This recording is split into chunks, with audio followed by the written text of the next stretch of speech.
So obviously Emerger, it's an aclonophen formulation that we've had on the market for a couple of years, registered in potatoes, but it's now sort of authorised in field beans and combining peas for use pre-emergence. So pre-emergence only. Yeah, so obviously it's predominantly it's a residual herbicide with some contact activity, but yeah, it's strictly pre-emergence timely only, and it'd be like a really, I think a really useful sort of tank mix partner for sort of the existing limited options for weed control in peas and beans. Speaking of weeds, we're obviously holding a few weeds. As you do, yeah. What are its particular strengths? So Emerger, it does have grassweed activity, particularly on meadow grasses, but it will also sort of elevate some control. Obviously, it's not going to be not going to achieve great control of blackgrass in peas or beans, but it will sort of boost levels. And then its real strengths are sort of broadleaf weeds, so your chenopodiums, so things like Fat-hen, your polygonums, like Redshank, like bindweed, and it also offers some control of mayweeds as well. Which, yeah, so it really is particularly useful on those sort of spring germinating species that are a problem in your pulse crops. So it's obviously bringing a new mode of action to combining peas and field beans. What are the particular benefits of that? Yeah, so firstly, obviously, aclonophen, it's a group 32. It's classified as a group 32, so essentially, yeah, it's bringing in a new mode of action which will complement the other actives and modes of action out there, which are quite limited. It's particularly important for resistance management, stewardship of both aclonophen and the other existing actives.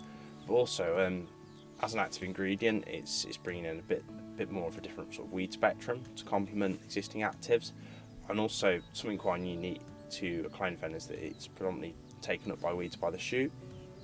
So this is quite useful in dry weather because where soil moisture can limit the efficacy of most residual herbicides, in dry conditions, if it's sort of primarily shoot uptake, you can get sort of elevated control from these sorts of that type of uptake.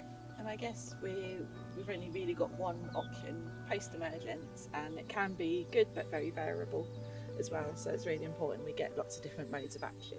Obviously Emerger's been around for a while. What kind of reminders can you give in terms of stewardship of the product and how to use it practically on the farm? So certainly, obviously, following in terms of timing, it's strictly pre-emergence only in field beans and combining peas.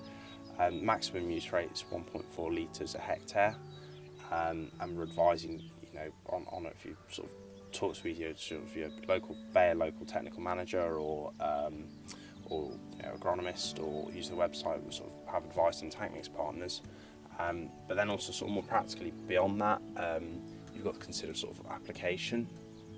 So we're sort of advising minimum water rates of 200 litres a hectare, and then obviously with Emerger it's quite important in terms of sprayer hygiene, checking the sprayers clean before spraying and checking filters in between loads. Yeah, that agitation can be quite key as well, like with filling up. Going to the field, don't leave it in the tank for any long periods of time. Exactly, yeah. So and also just sort of minor things that everyone does but might forget the odd times, things like shaking cans properly and such like, so yeah.